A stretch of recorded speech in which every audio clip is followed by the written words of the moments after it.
sekaligus juga moderator pada acara hari ini. Sebagai narasumber kita pada hari ini adalah Bapak Nazirul Mubin, ya, nanti akan berbagi pengetahuan dan pengalamannya terkait dengan pemanfaatan lebah tanpa sengat sebagai penyerbuk di perkebunan kopi. Jadi seperti sudah kita ketahui bersama bahwa lebah merupakan serangga yang berperan sebagai penyerbuk, dan saat ini lebah tanpa sengat ini juga sedang menjadi tren, ya, dan banyak dimanfaatkan oleh petani serta diteliti oleh para peneliti serta akademisi. Baik, untuk acara ini akan dibuka dengan sambutan dari Ketua Departemen Proteksi Tanaman Fakultas Pertanian IPB, Dr. Suryo Wiono. Kepada Pak Suryo, saya persilahkan. Baik, terima kasih. Assalamualaikum warahmatullahi wabarakatuh. Pak Nazir, Bu Lia, dan juga ini ada panitianya ya, panitia kecil lah ya. Mini komite dan juga para peserta workshop. Assalamualaikum warahmatullahi wabarakatuh. Selamat pagi, salam sehat semuanya. Mudah-mudahan dalam situasi pandemi ini kita semua selalu sehat ya. Terus yang kedua, ini Pak Nazir ini dalam rangka tugas untuk apa namanya, prajabatan ya. Namanya apa sekarang beda sih soalnya. Latihan dasar ASN itu melakukan kegiatan untuk workshop ini ya, pemanfaatan lebah tanpa sengat untuk penyerbuk di perkebunan kopi. Jadi seringkali begini, seringkali kita di dunia pertanian yang kita pahami itu menganggap bahwa tanaman itu bisa berproduksi dengan sendirinya gitu ya, nggak usah diapa-apain.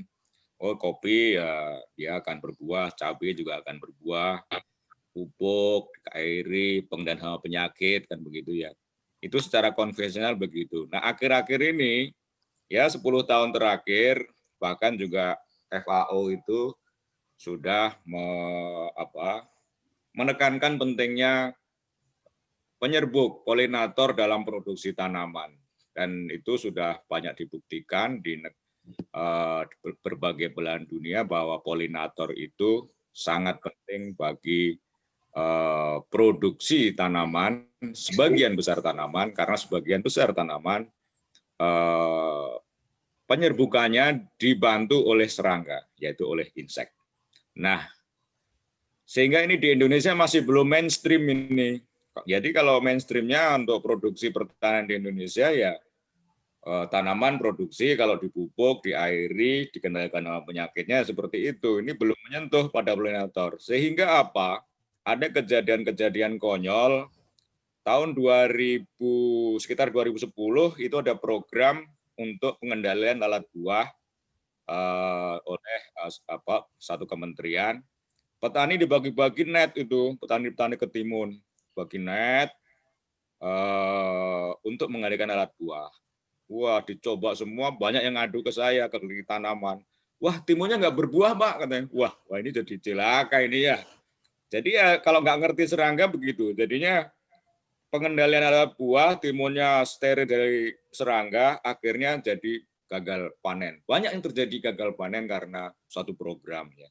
Nah, ini yang menjadi penting ya, dipahami oleh semua, oleh petani, mahasiswa. Mahasiswa nanti kan juga penting juga sebagai dasar kalau mencari mau bekerja sendiri, menjadi wirausaha pertanian, mau bekerja di bisnis pertanian, itu penting untuk dipahami peranan penyerbuk. Terus selanjutnya banyak penelitian-penelitian yang dilakukan tim IPB dan Jerman di Taman Nasional Lorelindo.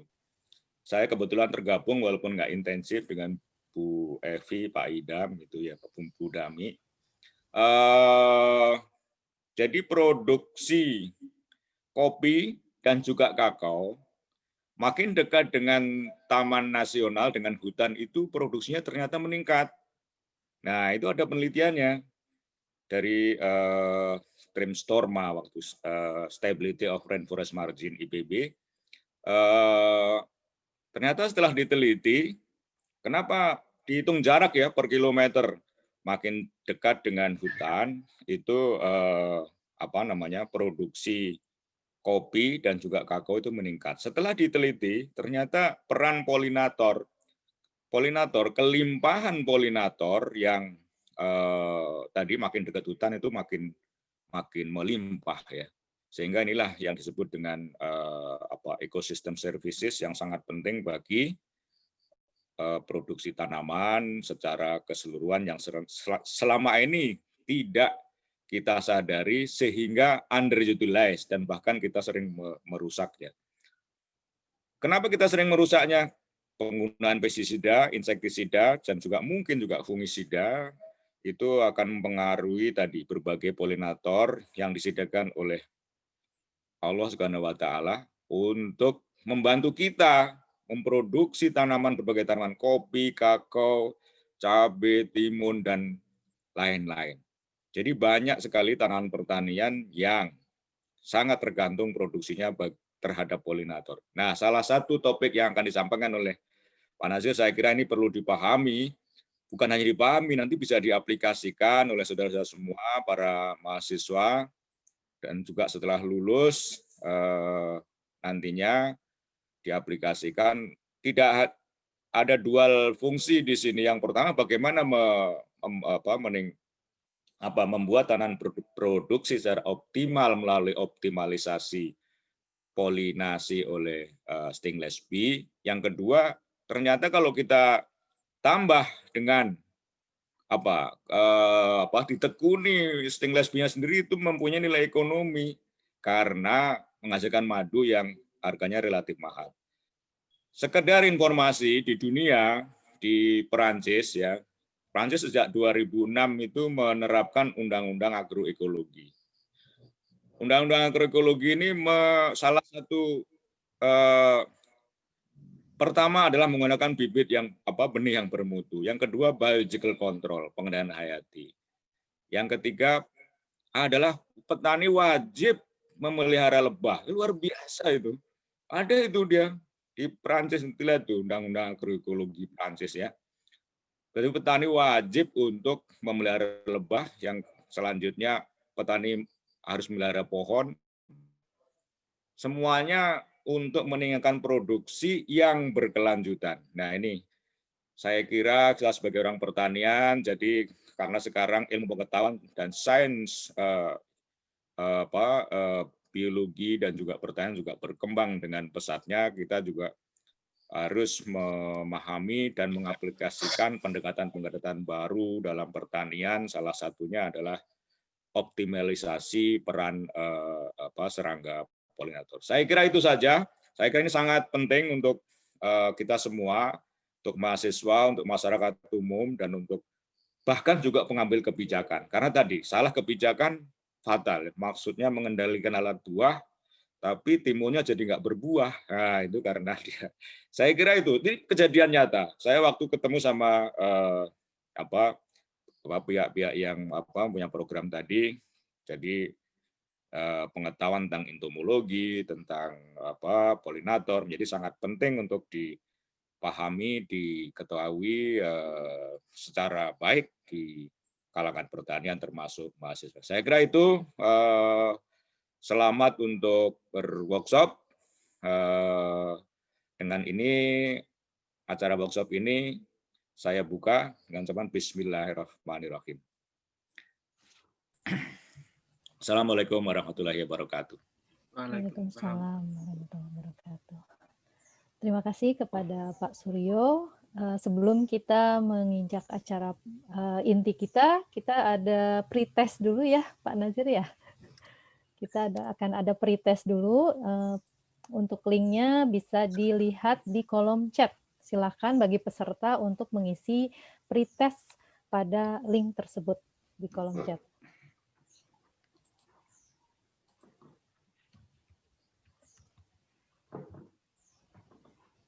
Cukup 5 menit saja karena soalnya hanya sedikit. Tidak, ini juga tidak dinilai ya, Pak. Tidak dinilai. Ini hanya untuk ini saja, mungkin nanti bisa kita lihat sejauh mana gitu untuk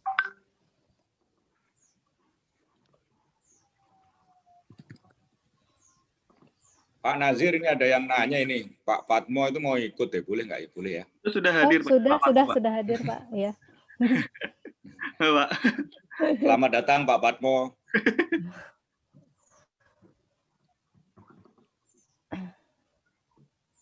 Terima kasih. Ini karena saya juga belajar ini Pak Patmo, sehingga saya ikut juga ini. Yang untuk petani seminggu yang lalu Pak, ini untuk mahasiswa saya juga ikut ini sekarang. dua sesi.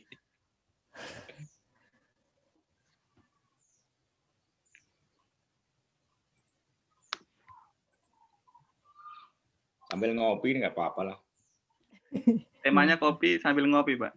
Oh iya betul, ini temanya kopi ya, untuk kebun ngopi ya.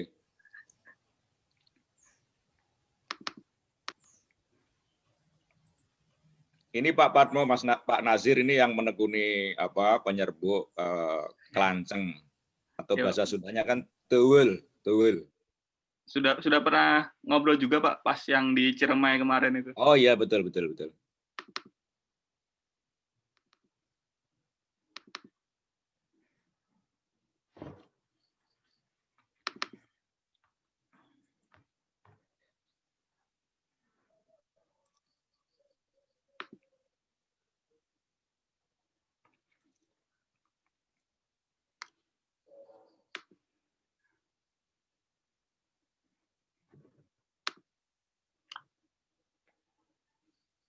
Sudah ada yang mulai submit, Mbak.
Pak Patmo bisa melihara itu Pak. Pak Patmo bisa melihara kelanceng di rumah itu. Oh gitu ya? Iya, itu kan bisa cukup untuk 10 box itu di halamannya itu.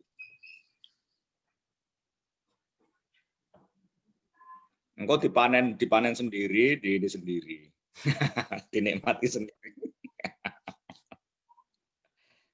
Yang di Ciremai sudah ada yang panen tuh.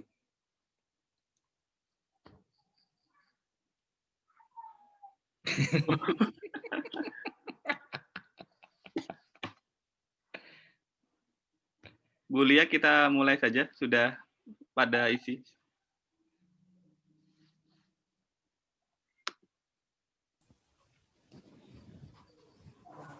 Sudah ya. Nanti mungkin kita ada post test juga ya. Ya, nanti Jadi di akhir ada setelah Pak Nazir, setelah kita diskusi mungkin ya. Yeah. Jadi berikutnya adalah acara utama kita, yaitu pemaparan dari Pak Nazir ya, yang hari ini mungkin sebelumnya saya bacakan dulu sekilas mengenai CV-nya Pak Nazir ini. Nazirul Mubin, MSI, merupakan staf dari Departemen Proteksi Tanaman dari IPB ya. S1-nya di Proteksi Tanaman pada tahun 2013, kemudian S2-nya di Program Studi Entomologi IPB tahun 2014, untuk research interest-nya terhadap entomologi, rayap, lebah tanpa sengat, serta biomolekuler pestisida pertanian. Untuk judul presentasi dari Pak Nazir hari ini adalah tentang pemanfaatan lebah tanpa sengat Tetragonula laeviceps sebagai penyerbuk di perkebunan kopi. Baik, kepada Pak Nazir saya persilakan. Baik, terima kasih Bu Lia. Assalamualaikum warahmatullahi wabarakatuh. Waalaikumsalam.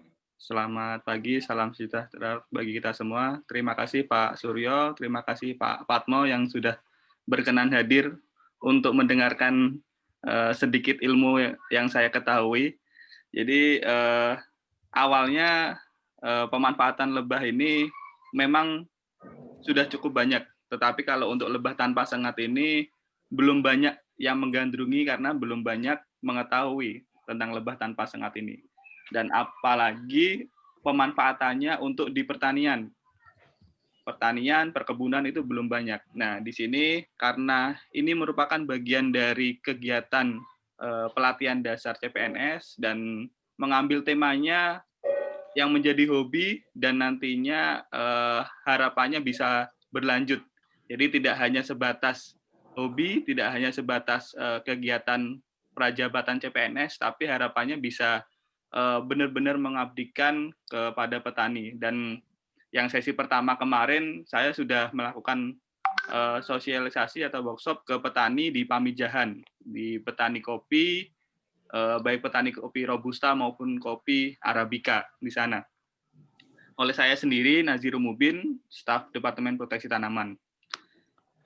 Sebelumnya, untuk membatasi dari pembahasan saya nanti, yaitu yang akan saya coba paparkan yaitu terkait kopinya sendiri, kemudian penyerbukan dan mengapa harus lebah, kemudian lebah honeybee versus stainless bee, kemudian bagaimana budidaya singkatnya, meliponiculture ini, kemudian bagaimana integrasi antara kopi dan lebah.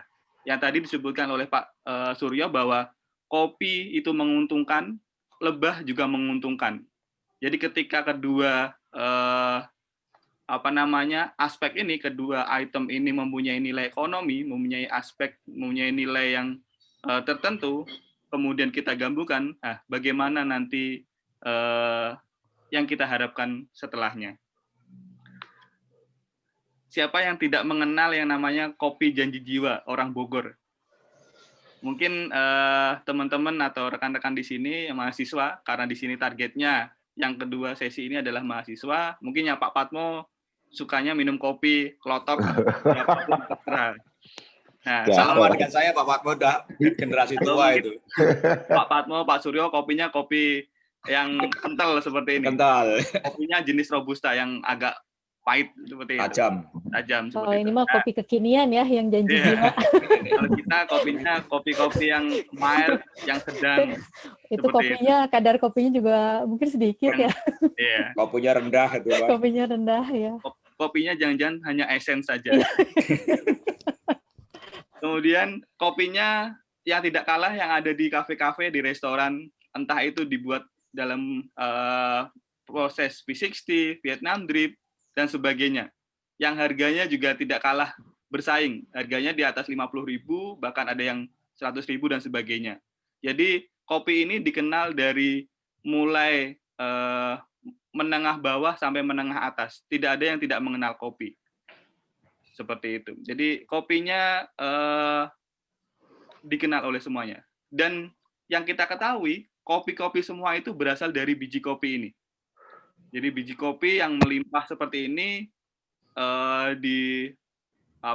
dicuci, disangrai, di roasting, kemudian ditumbuk atau di grinder dan sebagainya, terbentuklah kopi-kopi yang selama ini kita nikmati. Tetapi yang sering kita lupakan adalah kopi-kopi ini asalnya dari mana seperti itu. Apakah dia tiba-tiba kita pupuk terus tumbuh terus berbuah, atau tiba-tiba kita beri perlakuan endofit dan sebagainya langsung tiba-tiba berbuah. Nah, yang terjadi adalah dari satu bunga kopi, kemudian ada yang namanya serangga-serangga penyerbuk ini, yaitu proses jatuhnya serbuk sari ke kepala putik. Jadi 1 biji kopi itu terjadi karena proses penyerbukan. Yang itu yang belum banyak kita ketahui.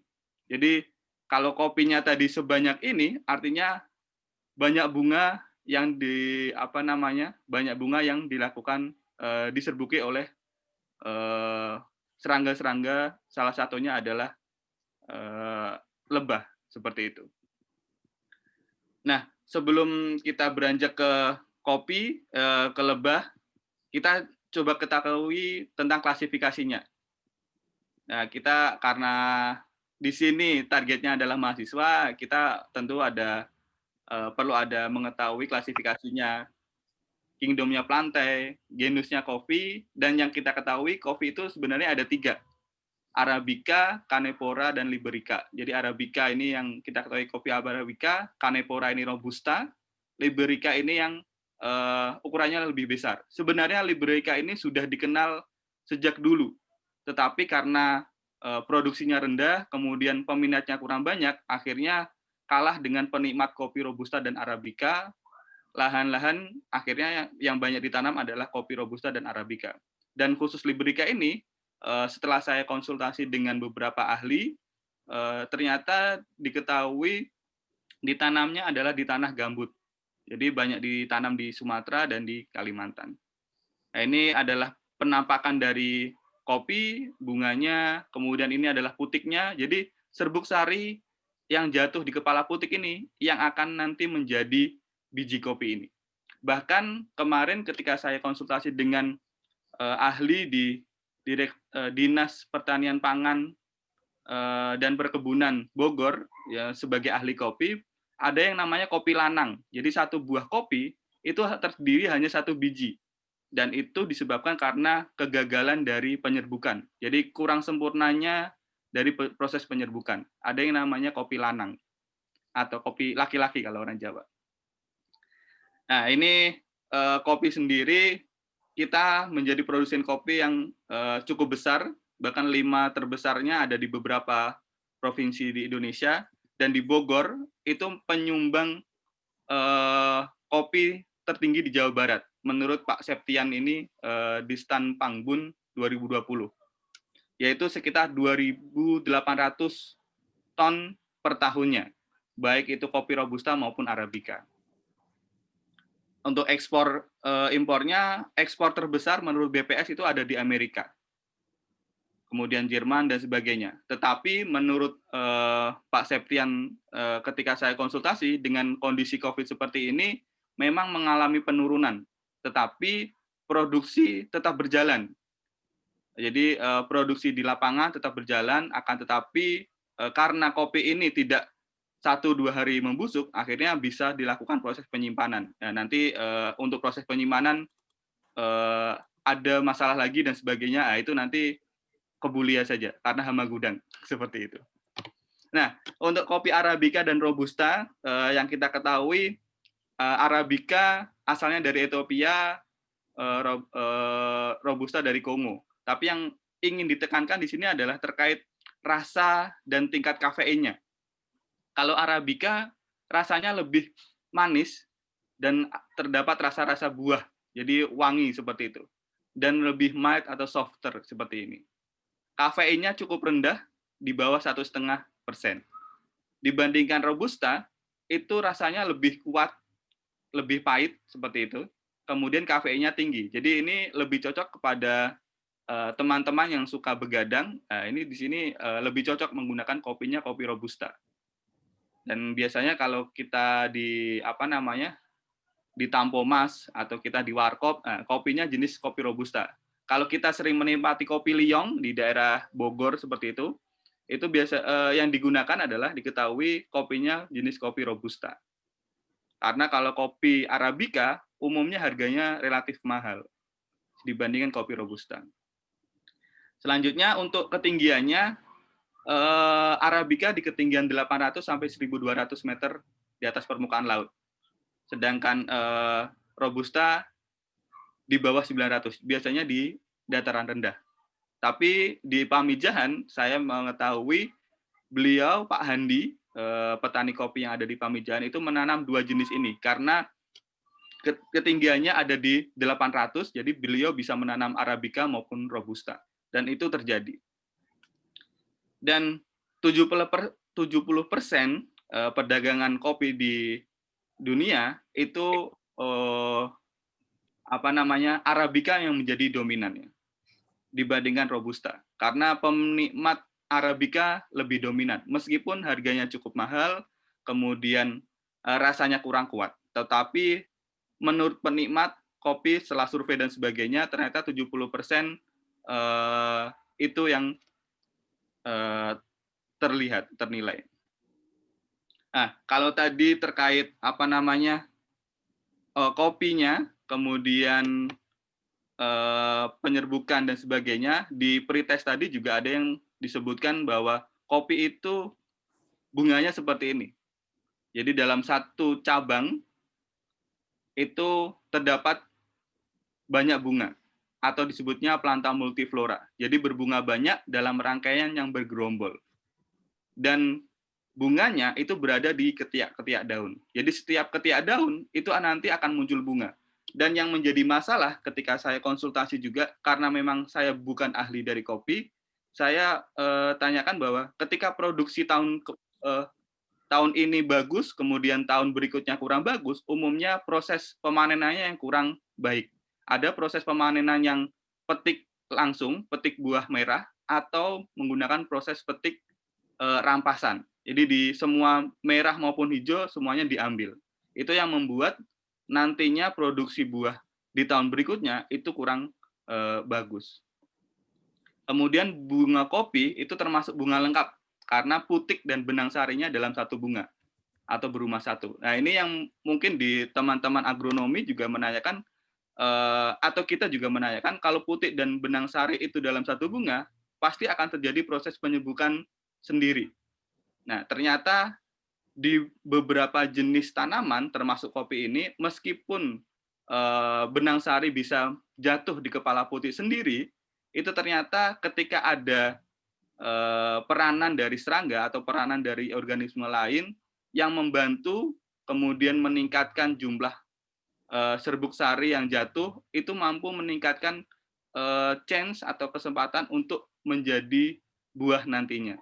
Jadi fruit set yang terbentuk atau fruit set yang terjadi nantinya itu akan lebih meningkat persentasenya dibandingkan hanya dibantu oleh angin atau penyerbukan sendiri hanya jatuh seperti itu. Nah, ini bunga kopi ketika musim 9 atau musim 7, biasanya kalau untuk kopi Robusta, itu berbunga banyaknya pada bulan ke-9. Atau kalau kopi Arabica, umumnya di bulan ke-7. Dan ini yang kita ketahui ketika saya bertanya ke petani Pamijahan juga, bagaimana pemanfaatan bunga kopi di sana, Pak? Ya udah, tiap pagi hanya menikmati bau wanginya. Nah, di sini ternyata belum ada pemanfaatan yang lainnya. Ketika nektar yang berbau wangi itu yang dikeluarkan dari kopi, itu sebenarnya bisa dimanfaatkan, dan nektar-nektar itu yang nanti bisa kita panen. Karena itu adalah atraktan untuk serangga, untuk organisme datang dan menyerbuki. Nah, tadi sedikit penyerbukan sudah saya singgung, dan kenapa harus lebah. Jadi penyerbukan tadi sebenarnya mulai dari proses pertama, kemudian kedua dan ketiga ini. Jadi ada serbuk sari yang sebenarnya lebah ini adalah serangga atau hewan yang tidak secara sengaja melakukan penyerbukan. Karena pakan utama dari lebah ini adalah nektar dan serbuk sari atau polen. Jadi ketika mencari makan, mereka itu menggesek-gesekkan tubuhnya, kemudian di tungkai belakangnya ada corbiculum dan sebagainya. Ketika nanti berpindah ke tempat lain, secara tidak sengaja mereka menjatuhkan serbuk sari ini di kepala putik. Dan itu terjadi secara tidak sengaja. Sehingga memang kalau kita sengaja dengan meningkatkan jumlah penyerbuk ini di lapangan, maka nantinya persentase buah yang terbentuk juga akan semakin tinggi. Jadi harapannya membuat artificial pollination, tapi dengan meningkatkan jumlah penyerbuknya ini. Dan mengapa lebah? Ini saya bandingkan dengan beberapa penyerbuk yang lain. Lebah termasuk serangga sosial. Ya. Kemudian kumbang umumnya tidak sosial. Dia soliter, kemudian kupu-kupu, ngengat, burung termasuk soliter. Jadi tidak ada kupu-kupu yang bergerombol. Mungkin ulatnya bergerombol, beberapa. Kemudian burung juga jarang yang bergerombol. Burung kolibri dan sebagainya. Umumnya mereka soliter. Tetapi di kumbang, termasuk Eladobius ini, ada yang bersifat masif. Karena Eladobius sebagai penyerbuk pada kelapa sawit. Jadi ada yang masif juga. Tetapi lebah diketahui masif karena dia bergerombol, berkoloni. Dalam satu koloni bisa ditemukan 1.000 sampai 10.000 individu. Kemudian terdapat pollen basket. Jadi di lebah tidak hanya pollen basket, biasanya juga ada rambut-rambutnya yang bisa menempel pada bagian tubuh serangga atau pada bagian tubuh lebah ini, menempel pollen, kemudian nanti secara tidak sengaja menjatuhkan serbuk sari atau pollen ke kepala putik nanti. Jadi ini adalah kelebihan-kelebihan lebah dan mengapa lebah menjadi dominan di sini. Dan bahkan kita sebagai orang Muslim yang beragama Muslim juga disebutkan di surat An-Nahl ayat 68 bahwa dan Tuhanmu mengilhamkan kepada lebah, buatlah sarang-sarang di gunung, di pohon-pohon kayu, dan di tempat-tempat yang dibikin manusia. Bahkan Al-Quran, Allah sudah mengilhamkan seperti ini. Jadi ini sudah sah, sudah valid bahwa lebah ini peranannya luar biasa. Kemudian kenapa lebah juga menurut Momose 98 dari ke-12 kategori sistem penyerbukan, penyerbukan tanaman oleh lebah sosial mempunyai dominasi paling besar sekitar 32% dan diikuti dengan kumbang penyerbuk. Jadi lebah ini dari 12 kategori proses penyerbukannya lebah yang paling dominan. Selain itu, Depra 2014 juga menyatakan bahwa 70% tanaman pangan diserbuki secara biotik dan lebah yang menjadi penyerbuk utamanya. Jadi hampir 3/4 tanaman itu diserbuki oleh serangga dan serangga yang dominan adalah lebah. Lebah juga dikatakan sebagai penyedia jasa ekosistem. Jadi karena salah satu jasa utamanya adalah penyerbukan. Nah, yang mungkin banyak kita ketahui, lebah itu produk utamanya adalah madu, polen, propolis. Tetapi di luar itu, sebagai saintis, kemudian beberapa saintis menyebutkan bahwa, tidak hanya beberapa, tapi banyak saintis menyebutkan bahwa jasa utama dari lebah itu bukan madu, polen dan sebagainya, tapi jasa utamanya adalah penyerbukan ini. Nah, ini proses penyerbukannya, dan ini yang kita ketahui, lencak, takokak, itu ternyata fruit set-nya bisa 80-90%. Kemudian ada raspberry, sekitar 96%. Nah, perbaikan nilai ekonomi dengan aplikasi lebah tanpa sengat. Jadi ternyata bisa meningkatkan persentase buah terbentuk, peningkatan kualitas buah yang terbentuk juga. Dan di kopi, itu diketahui 60-90% oleh Klein et al. 2003. Dan ini disebutkan oleh Pak Suryo tadi, semakin dekat dengan hutan, agroforestry seperti itu, ternyata persentase buah yang terbentuk itu semakin tinggi. Ini sudah diteliti, dan ini Pak Klein ini menelitinya di Indonesia. Bahkan Lorelindu, Pak ya, di Lorelindu, Pak ya. Iya. Malah peneliti Indonesia sendiri, saya bertanya ke Pak Sikahono sebagai peneliti LIBI, ahli lebah, itu beliau belum pernah mengetahui bagaimana potensi produksi kopi jika diintensifkan lebah. Nah, di sini makanya tema workshopnya adalah bagaimana tentang pemanfaatan lebah di perkebunan kopi. Peranan lebah lainnya ada di Kamboja, Kemudian ini di kabocha itu dengan OPT di sini adalah open pollination with tetragonula, ternyata jauh lebih tinggi dibandingkan lainnya. Jadi sekitar fruit set yang terbentuk sekitar 80%. Kemudian Ayunin juga meneliti pada labu siam, itu ternyata persentase buah yang terbentuk 40% untuk tetragonula leaficeps. Dan beliau menyebutkan bahwa kunjungan yang berulang kali dapat meningkatkan peluang keberhasilan penyerbukan. Nah, ini yang terjadi di lapangan. Ketika tidak ada penyerbuk, tidak ada serangga yang berkunjung, maka buah yang terbentuk juga akan turun dan persentase produksinya juga akan menurun juga. Selain itu, prasojo pada stroberi bahkan diteliti juga dengan adanya penyerbukan itu mengurangi buah abnormal sekitar 16,7%. Bahkan abnormal saja diteliti. Tidak hanya buah normalnya. Kalau buah normalnya umumnya ya udah kita yang bagus-bagus, tapi buah abnormalnya aja bisa bisa terjadi penurunan. Nah, ini mahasiswa kebetulan mahasiswa bimbingan saya ada Atia Rohmah yang meneliti di cabai. Ini ternyata nilai ekonominya meningkat sekitar 18 kali lipat dibandingkan dengan self pollination dan wind pollination. Ini pada cabai. Dengan bantuan tetragonula leaficeps ini.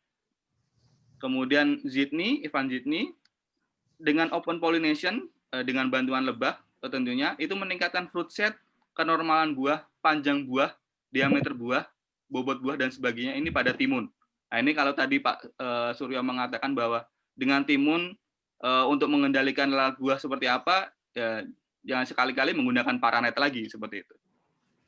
Kemudian, untuk Kusmita, Alen Okta Kusmita ini, kebetulan tiga-tiganya adalah mahasiswa bimbingan. Ternyata dengan open pollination itu fruit set pada tomat itu meningkat sekitar 30-80%. Kemudian diameter buahnya meningkat 11%. Dan bahkan diteliti juga mempercepat waktu fruit setnya. Jadi ketika polen yang jatuh di kepala putik itu ternyata malah ada kriteria mempercepat waktu fruit setnya, waktu buah terbentuknya. Itu meningkat sekitar 2 hari dibandingkan normal.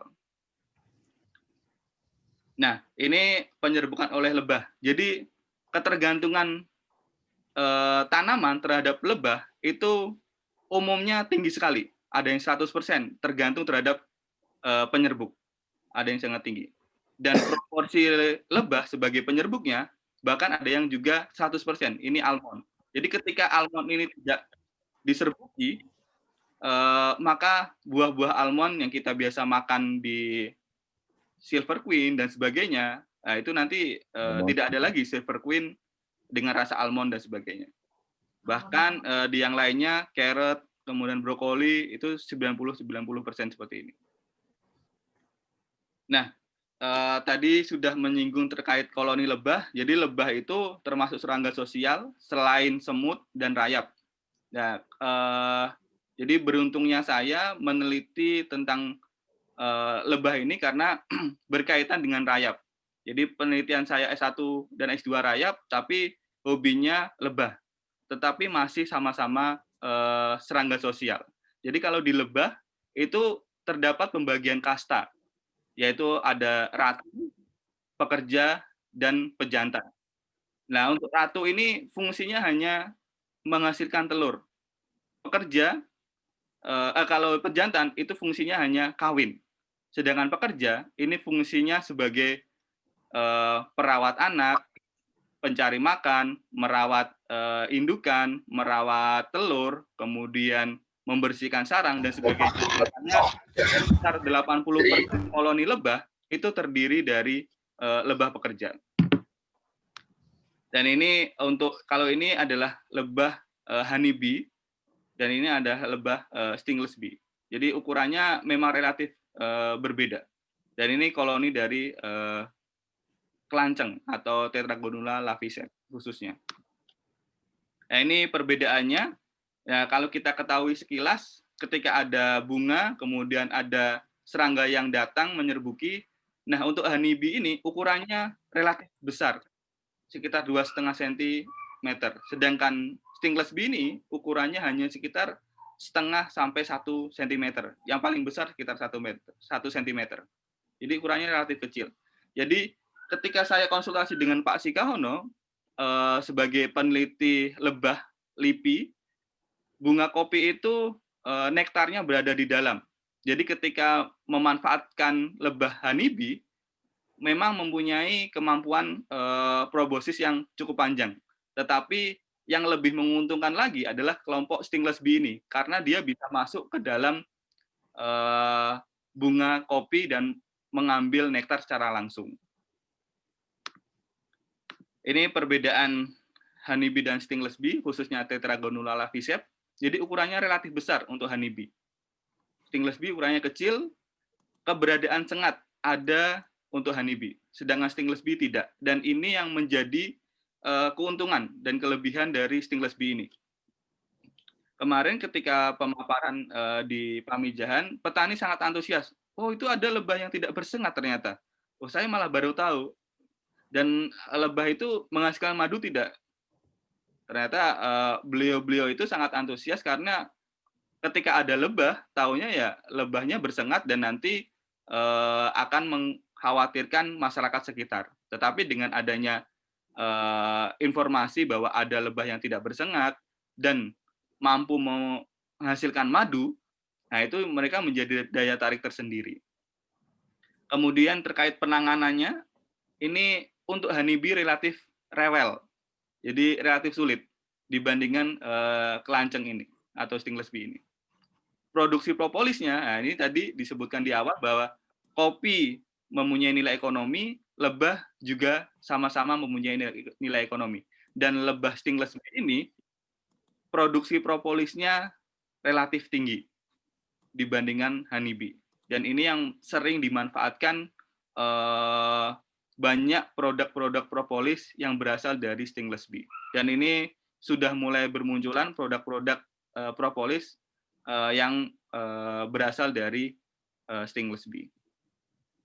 Dan tadi berkaitan dengan madu juga, di surat An-Nahl ayat 69 juga disebutkan, kemudian makanlah dari segala macam buah-buahan, lalu tempuhlah jalan Tuhanmu yang telah dimudahkan bagimu. Dari perut lebah itu keluar minuman madu yang bermacam-macam warnanya. Di dalamnya terdapat obat. Jadi terdapat obat yang menyembuhkan bagi manusia. Sungguh yang pada demikian itu benar-benar terdapat tanda kebesaran bagi orang-orang yang berpikir.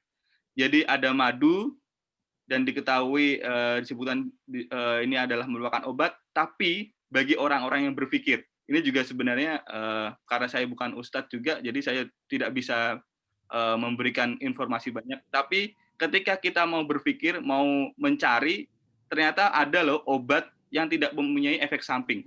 Dan salah satunya adalah madu. Ya, madu ini memang relatif mahal, tapi tadi disebutkan Pak Suryo juga, kita sebenarnya bisa memelihara sendiri dan memanen madu sendiri. Bahkan saya beberapa kali diminta bantuan kepada Taman Mini TMII di Jakarta Timur untuk memberikan workshop terkait panen madu di rumah sendiri. Jadi bagaimana budidaya lebahnya di rumah, kemudian memanfaatkan pekarangan, menanam sumber nektar, menanam sumber polen dan seperti itu di pekarangan rumah, kemudian nanti sekitar 3 bulan bisa panen madu sendiri. Kemudian ini lebah tanpa sengat. Jadi ini klasifikasinya, tribe-nya, ini familinya Apidae juga, sama dengan honeybee, tapi tribe-nya ini Meliponini. Kemudian genusnya ada Tetragonula, ada Heterotrigona. Tapi yang kita fokuskan nanti adalah Tetragonula laeviceps ini. Nah, di beberapa daerah menyebutkan bahwa mempunyai beberapa nama umum. Kalau di Jawa ada yang menyebutkan lanceng atau kelanceng, di Sunda ada yang menyebutkan towel, Sumatera Barat ada galo-galo, kemudian di area Melayu, Aceh, Kalimantan, itu kelulut karena berdekatan dengan Malaysia. Kemudian di Lombok sana juga ada nama lain, nyanteng. Nah, ini sekilas morfologi dari stingless bee. ini oleh Trianto dan Purwanto 2020, ukuran Lavisep relatif kecil dibandingkan yang lainnya. Tetapi untuk yang tadi Pak Klein 2003, itu yang diketahui setelah diidentifikasi, ternyata lebah yang menjadi penyerbuk di kopi itu adalah Lepidotrigona terminata, yang F ini. Tetapi di sini kita ingin mengintroduksinya dari kelompok Lavisep ini. Kelebihan Lavisep apa yang dimiliki dan dibandingkan dengan terminata. Nah, kelebihan dari Lavisep ini itu pertama dia tidak menyengat pasti. Kemudian ini saya bukan berasal dari ilmu saya karena tadi saya sebutkan bahwa saya kurang berilmu, jadi saya harus banyak menimba ilmu. Dan ini dari Pak Sikaunon menyebutkan adalah dia disebutkan sebagai polinator ulung. Karena dia bersifat generalis tapi spesialis. Jadi generalis maksudnya adalah dia mampu mengambil sumber pakan apapun. Bunga rumput, bunga jeruk, bunga kopi, bunga durian, bunga mangga, segala jenis bunga-bungaan dia sukai. Lavisep. Tetapi yang menjadi pembatasnya Lavisep ini adalah daya jelajahnya. Jadi ketika kita mau introduksi Lavisep ini di kopi, ini karena daya jelajahnya relatif pendek, maka Lavisep ini nantinya akan fokus ke bunga kopi. Itu harapannya seperti itu. Kemudian Lavisep ini lebih mudah beradaptasi, tahan gangguan. Jadi tahan gangguan terhadap manusia karena diketahui banyak bersarang di kusen-kusen, di rumah-rumah, di celah-celah dan sebagainya. Dan belum banyak diketahui hama dan penyakitnya. Karena bahkan ketika saya menjadi tim di PT Stroberindo Lestari di Cianjur sana, setelah 1 tahun meskipun ada gangguan lalu lalang manusia, kemudian ada intensifikasi insektisida, meskipun bioinsektisida, ternyata gangguan-gangguan seperti itu relatif tahan terhadap Lavisep ini. Kemudian mudah dibudidayakan, tidak membutuhkan areal yang luas. Jadi bisa di kebun, bisa di rumah, dan sebagainya. Dan kelebihan kita hidup di Indonesia sebagai negara tropis adalah ketersediaan pakan yang ada sepanjang tahun. Jadi ada bunga-bunga yang selalu, ada tanaman yang selalu berbunga. Jadi tidak ada musim kemarau yang ekstrim, tidak ada musim dingin yang ekstrim. Tapi ya so-so lah, jadi sedang-sedang saja. Kemudian Lavisep ini harganya relatif murah, 100.000 sampai 200.000 jika ingin membeli. Jadi biasanya beberapa tidak mau repot, tapi pengen cepat melakukan budidaya. Jadi bisa membeli, harganya relatif murah. Dan madunya, ketika nanti bisa panen madu sendiri, harganya relatif mahal, sekitar 200.000 sampai 350.000 per liternya. Propolis mentahnya itu sekitar 200 sampai 300.000. Kemudian bee bread ini adalah polen yang dikumpulkan oleh lebah. Ini harganya sekitar 150.000 per kilo. Jadi semua produk dari lebah ini mempunyai nilai ekonomi. Nah, ini sekilas terkait budidaya Lavisep. Nah, ini sarang liar yang ada di bambu. Jadi umumnya di kampung-kampung itu banyak sekali ditemukan koloni liar dari Lavisep ini. Bahkan di kandang kambing, kemudian ya di rumah-rumah yang bambu umumnya masih banyak ditemukan. Kemudian ini di kusen, jadi di pojokan, umumnya mereka menyukai celah-celah kecil seperti ini. Kemudian di lubang kunci, kemudian di pot bunga, ini potnya dari semen, kemudian di mesin juga ada. Selain itu juga mereka bersarang di nangka seperti ini, pohon nangka. Ada juga yang di kelapa. Ini sarang-sarang liar yang sebenarnya mereka mempunyai nilai jasa ekosistem yang luar biasa, tapi kita tidak atau kurang memahaminya, kurang memanfaatkannya dengan baik. Akhirnya ya sudah, mereka hanya hidup dengan liar seperti ini saja, tapi tidak kita manfaatkan dengan optimal. Bahkan ketika kita tidak mau beli, kita bisa melakukan trapping atau transfer koloni. Jadi umumnya dalam wadah, dalam galon atau gelas botol aqua itu kita beri propolis mentah. Kemudian nanti harapannya dalam waktu 3 bulan ini bisa ada lebah stingless bee yang berkunjung. Ini adalah trappingnya seperti ini. Atau karena dulu di tahun 2010 sampai 2015-an itu marak illegal logging karena umumnya banyak sarang-sarang dari lebah itu yang ada di pohon. Jadi banyak pohon-pohon yang ditebang kemudian dimanfaatkan, diambil lebahnya seperti ini. Tetapi sekarang karena adanya ilmu pengetahuan, perkembangan dunia saintis, ini ada yang namanya transfer koloni. Jadi antara kayu, log-log kayu ini ditransfer dengan selang, kemudian di sini adalah kotaknya. Jadi harapannya ketika sering berlalu lalang di sini, nanti lebahnya akan juga membuat sarang di kotak yang baru ini. Jadi kita lebih ramah lingkungan. Nah, selanjutnya dari bambu, dari kotak-kotak yang lainnya yang kurang kurang baik, kita bisa memindahkan ke stup atau kotak berukuran 10 kali 10 tingginya, kemudian panjangnya sekitar 30 cm. Dan ini yang nantinya diharapkan bisa kita manfaatkan, kita introduksikan di perkebunan kopi.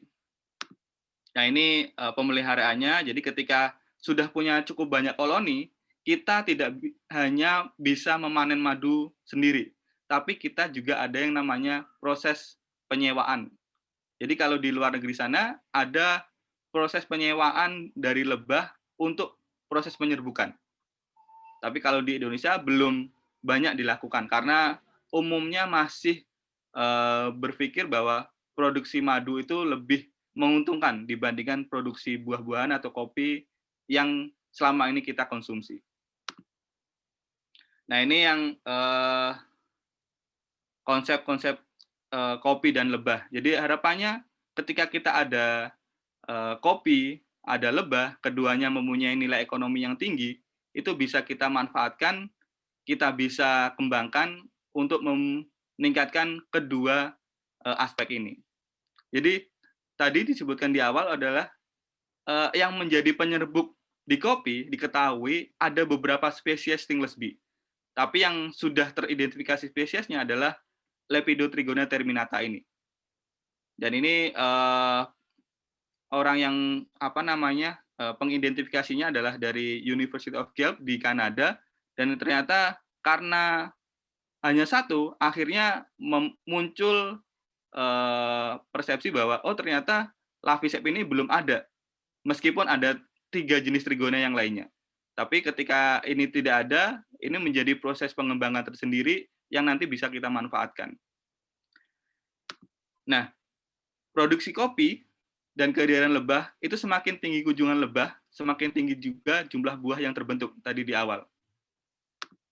Nah, yang terjadi adalah jika serangga yang berkunjung itu bernilai ekonomi tinggi, maka petani akan mendapat keuntungan. Dan ini yang kemarin ketika saya informasikan di petani kopi di Pamijahan, ternyata produksi kopi yang rendah ini bukan karena proses pemupukan yang kurang, atau bukan karena proses penyiangan yang kurang, tapi ada peranan dari lebah-lebah atau dari serangga penyerbuk yang memang belum banyak berkunjung di kebun-kebun mereka, meskipun berada di dekat hutan. Karena umumnya ketika ada lebah, ada tawon, mereka yang ada malah diusir karena mereka tidak tahu fungsinya apa. Nah, ini yang menjadi tugas kita semua sebagai akademisi atau mahasiswa di sini khususnya, memberikan informasi ke yang lainnya, tidak hanya petani, ke yang lainnya semuanya, bahwa ternyata satu cangkir kopi yang berasal dari biji kopi, berasal dari bunga kopi, itu ada peranan lebah, dan ketika lebah-lebah ini mempunyai peranan yang cukup tinggi, ternyata bisa meningkatkan produksi kopi. Dan bahkan mendapatkan madu dan propolisnya. Nah, ini konsep integrasinya yang diharapkan karena memang ini belum banyak dilakukan, dan harapannya nantinya saya ingin menekuni ini dan ya benar-benar bertekad seperti itu. Sudah ada kebun percontohannya di Pamijahan yang tidak terlalu jauh dari kampus. Ada kebun kopi Robusta dan Arabica, dan mereka juga tertarik menginginkan ada koloni lebah. Dan ketika kedua item ini kita gabungkan, ya harapannya mereka benar-benar menginginkan produksi kopinya tinggi, serta mendapatkan madu, propolis, bipolen, dan sebagainya dari produk lebah ini. Dan yang kita ketahui, madu propolis ini di masa COVID ini itu bisa meningkatkan imunitas. Itu yang salah satu manfaat dari madu ini. Nah, ini yang slide terakhir saya. Jadi kopi Nusantara. Jadi harapannya kopi ini tidak hanya sebatas di PowerPoint saya, tapi harapannya bisa membantu memberikan informasi, memberikan edukasi terkait kopi, terkait bahwa kopi, secangkir kopi itu tidak berasal dari pemupukan NPK, pupuk kompos, dan sebagainya yang itu saja. Memang pupuk itu penting, penyiangan itu penting, tapi yang tidak kalah penting adalah karena adanya peran penyerbuk, peran dari lebah yang menjatuhkan secara tidak sengaja dari tubuhnya, kemudian jatuh di kepala putik. Dan itu yang membentuk satu buah kopi dan yang kita bisa nikmati bersama. Nah, ini ucapan terima kasih saya karena di Kementerian Pendidikan Kebudayaan sebagai bagian dari Latsar, kemudian Proteksi Tanaman IPB, dan saya juga bekerja sama dengan PEI, Perhimpunan Entomologi Indonesia, kemudian di Stanbun, Bogor, kepada Pak Suryo, Pak Sikahono, LIPI, Pak Budi Cahyono, Sinarmas, Pak Tri Atmawidi, Pak Mahani, dan yang terakhir Pak Handi, Ketua Gapoktan Petani Kopi di Pamijahan, Bogor. Sekian dari saya, terima kasih. Wassalamualaikum warahmatullahi wabarakatuh.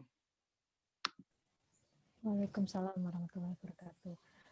Terima kasih kepada Pak Nazir dengan presentasinya yang sangat menarik. Berikutnya kita akan memasuki sesi diskusi ya, tanya jawab. Silakan bagi yang ingin bertanya, baik bisa secara langsung bertanyanya ataupun bisa dituliskan melalui kolom chat ya. Silakan.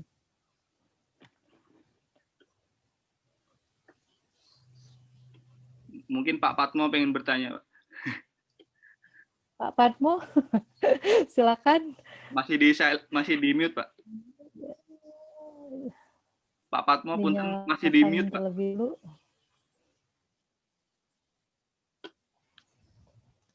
Unmute. Udah. Mic-nya, Pak.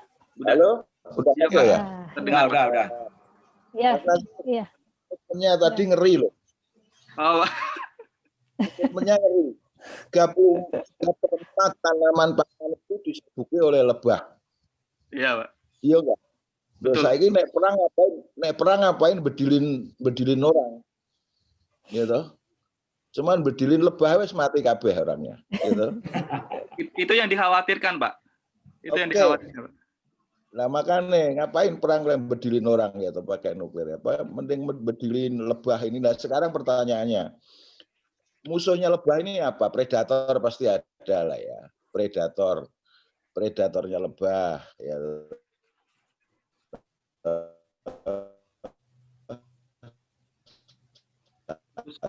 Tuh. Dengan iklim akan mempengaruhi populasi lebah ini terganggu dengan perubahan iklim, berarti pangan juga akan berubah kan gitu loh. Iya, Pak. Kan Pak Suryo sudah mengantisipasi dari aspek growth-nya ya, tanamannya ya, pertumbuhan tanamannya.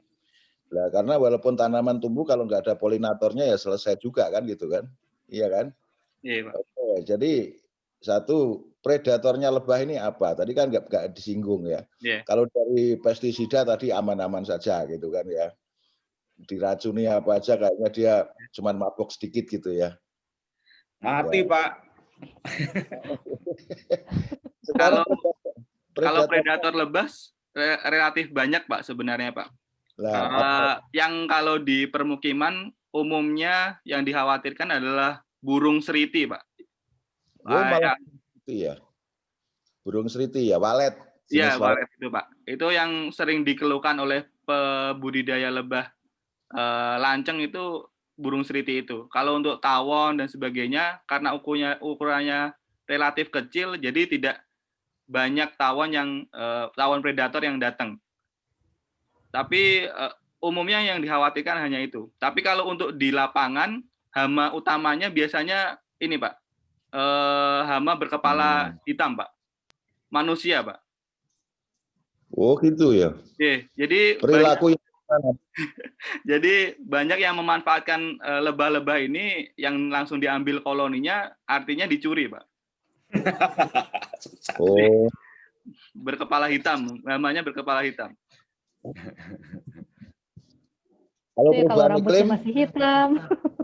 Yang perubahan iklim, Pak Nasir. Kalau perubahan iklim, termasuk ya. Iya, kalau perubahan iklim sebenarnya tidak terlalu signifikan, Pak, terhadap lebah kelanceng ini, Pak. Terbukti bahwa kelanceng ini tadi yang saya jelaskan bahwa ini mudah dikembangbiakan dan mudah beradaptasi, Pak. Artinya ketika musim penghujan seperti ini, gangguan cuaca khususnya di Indonesia, Pak ya. Kalau di Indonesia relatif aman sejauh ini dibandingkan dengan jenis stingless bee yang lain, Pak. Karena kenapa saya pilihnya yang stingless bee kelanceng ini? Karena tadi mudah dikembangbiakan, kemudian relatif aman dibandingkan misalkan Heterotrigona itama, Pak. Harganya satu koloni bisa 1 juta, Pak. Oke. Di samping burung seriti apa lagi, Mas? Semut? Semut bisa juga, Pak. Tapi itu bisa dikendalikan dengan memberikan oli di kaki-kaki rumah-rumahannya, Pak. Oh gitu ya. Karena semut kan menyukai madu juga soalnya. Semut menyukai madu juga. Nah, iya itu makanya. Oke lah, saya kira thank you Mas Nasir, luar biasa. Jadinya tadi saya nggak mikir, jadi mikir nih sekarang kan gitu. Saya siapa yang mikir kan gitu kan? Kayak orang yang mikir katanya kan gitu. Tadinya saya jadi mikir gitu.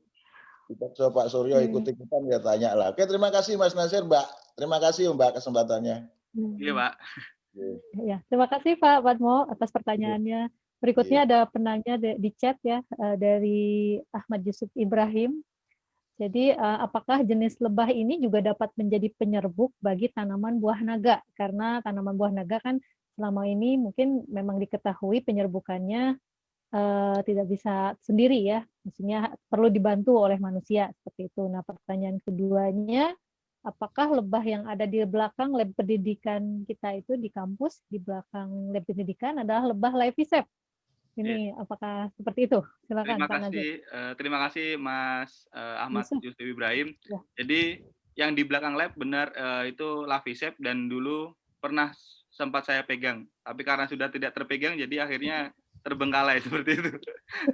Karena kalau di kampus relatif susah nengok kandang di sana, tapi kalau di rumah relatif saya lebih mudah memaintenance-nya. Untuk yang buah naga ini termasuk bunga yang antesisnya atau mekarnya itu pada malam hari. Jadi umumnya yang menjadi penyerbuk adalah kelompok serangga-serangga atau hewan nokturnal seperti kelelawar, kemudian ngengat yang malam, kemudian ada umbang nokturnal dan sebagainya. Nah, untuk kita memanfaatkan lebah trigona ini sebagai penyerbuk di buah naga, umumnya belum ada yang memanfaatkan karena tadi perilakunya berbeda. Jadi antesis atau mekarnya dari bunga buah naga ini karena malam berbeda dengan aktivitas dari trigona yang umumnya diurnal atau siang hari. Jadi perilaku berbeda, kemudian ya pemanfaatannya juga berbeda. Seperti itu. Oke, bagaimana Mas Yusuf? Semoga menjawab pertanyaannya ya. Ya, oke, untuk terima kasih, Pak. Berikutnya ada ya dari Nadia Bilkis. izin bertanya untuk Liveseps ini berapa lama menunggu generasi selanjutnya atau perkembangbiakannya jika ingin mengelola sendiri seperti itu? Biasanya ketika sudah mendapatkan koloni dari alam, kemudian kita pindahkan ke kotak yang baru, itu dalam waktu 2 bulan itu bisa kita kembangbiakan kembali. Jadi artinya dari satu koloni bisa kita split atau kita pecah atau kita perbanyak propagasi seperti itu menjadi 2 koloni. Dengan catatan sumber resin kemudian sumber nektar di sekitarnya cukup. Karena ketika ada koloni baru, yang mereka butuhkan adalah resin. Karena sebagian besar koloni dari stingless bee ini itu terbentuk dari getah. Dan getah ini yang nanti membentuk propolis yang tadi Pak Suryo sebutkan bahwa ada koloni di rumah yang sudah seperti lem seperti itu. Jadi lengket sekali. Dan itu adalah sebenarnya getah yang berasal dari tanaman. Jadi ketika ada sumber resin, sumber getah di sekitar kita, tempat budidaya, itu akan mempercepat proses perkembangbiakan dari lebahnya sendiri. Selain itu, sumber polen juga dimanfaatkan untuk memberikan pakan dari anak-anaknya. Anak-anaknya ini di sini adalah larva dari Laviceps ini sendiri. Seperti itu. Oke, bagaimana mungkin semoga menjawab ya untuk saudari Nadia. Mungkin saya jadi ingin bertanya di sini ya Pak Nazir. Boleh, ya. Mangga. Kalau misalkan tadi kan bisa di-split ya menjadi 2 koloni, misalnya seperti itu. Nah, kira-kira berapa lama untuk pembentukan koloni barunya tersebut? Sampai dia terbentuk, tadi kan mungkin dari yang awalnya kita perangkap, kemudian split menjadi 2. Nah, masing-masing koloni ini kira-kira berapa lama itu pembentukan koloninya? Nah, itu umumnya 2-3 bulan. Itu dengan kondisi normal, ada sumber resin, pohon beresin, kemudian tanaman bernektar dan berpolen. Jadi ketika mau budidaya dan mau proses pengembangbiakan, yang diutamakan adalah bukan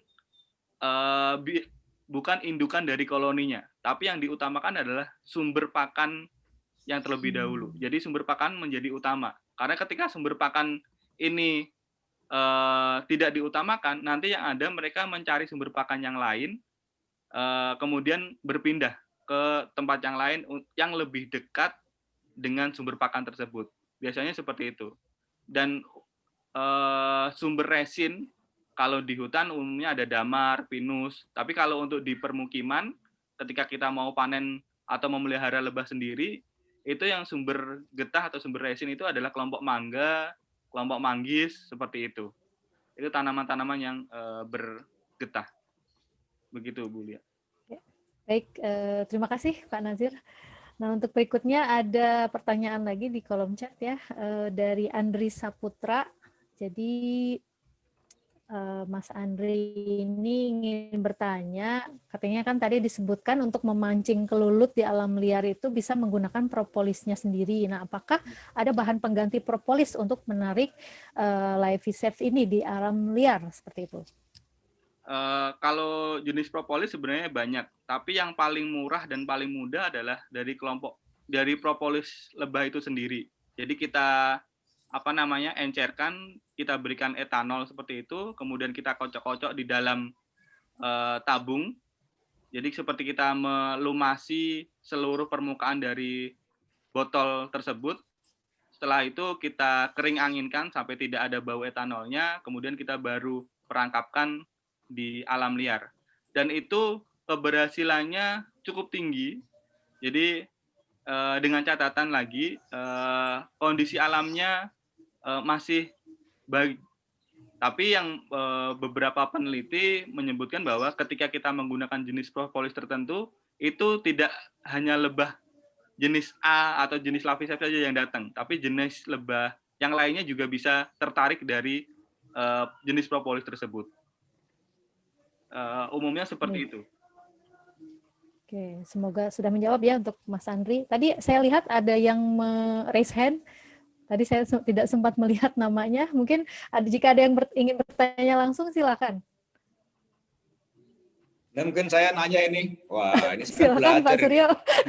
Enggak, Pak. Saya ikut belajar terus terang ini karena dulu kan kuliahnya nggak dapet. Kuliah saya zaman saya itu tahun Di HPT nggak ada, Pak.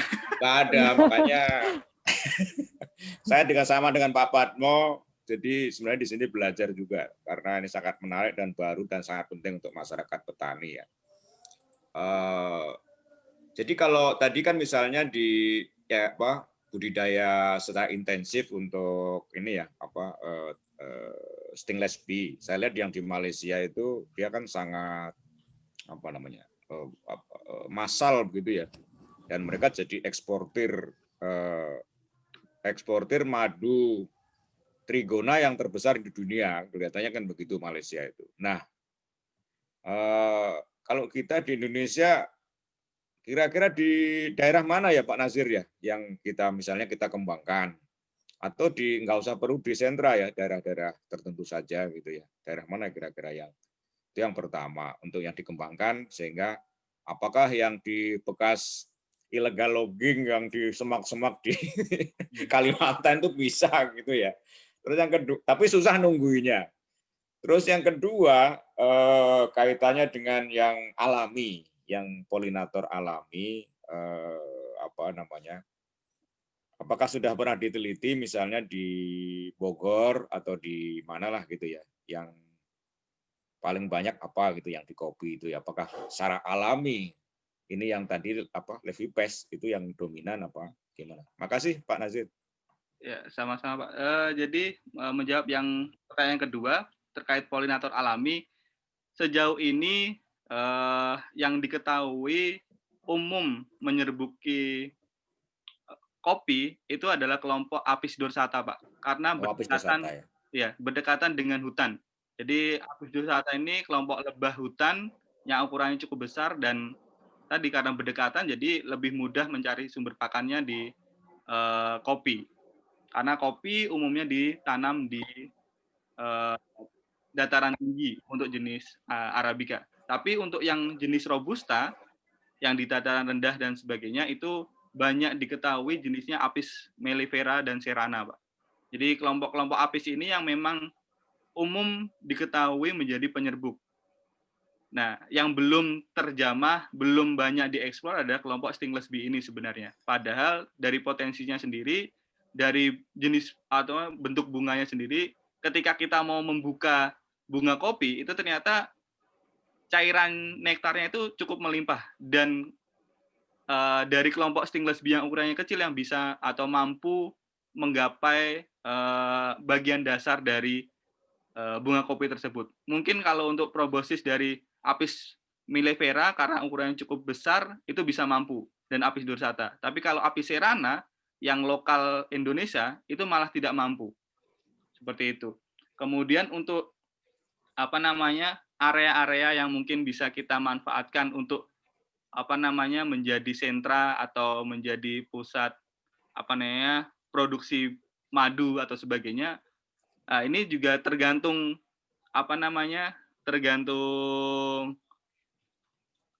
biasanya sih kalau di Pak Budi Cahyono itu di perkebunan menjadi sangat intensif karena banyak monokultur dari akasia. Dan ini sumber nektarnya cukup melimpah sekali, akasia ini. Bahkan beliau menyebutkan bahwa dalam waktu 3 minggu bisa panen sekitar 3 kilo per koloni. Padahal dia mempunyai sekitar 100 koloni.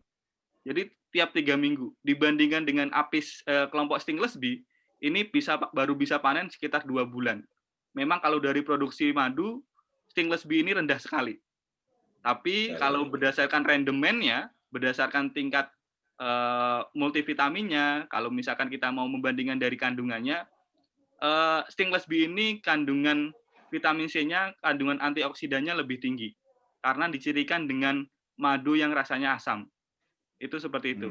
Dan bahkan pengalaman pribadi, ketika saya meletakkan koloni stingless bee ini di bawah kopi, rasa madunya berasa seperti rasa mocha.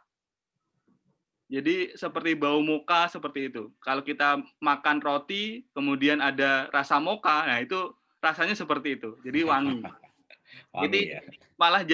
malah saya berpikirnya ini menjadi bisa jadi paten tersendiri. Kan ada madu klengkeng, madu randu. Nah, ini madu kopi seperti itu. Iya, iya. Kemudian Makasih. ya, Pak. Kemudian juga sebenarnya untuk potensi yang paling bagus adalah di daerah panas, Pak. Jadi yang nanti rendemennya cukup tinggi. Kalau kita mau mengembangbiakkan di Kalimantan, ternyata madunya jenisnya encer. Karena curah hujannya tinggi. Seperti itu. Wah, berarti saya sama Pak Patmo mau ngembangkan di itu ya. Blora, Bojonegoro, daerah kering panas Ya, itu. daerah kering lebih bagus, Pak. Iya, benar, Pak. Mbak moderator, boleh Oh, nambah oh ya, silakan Pak Padmo.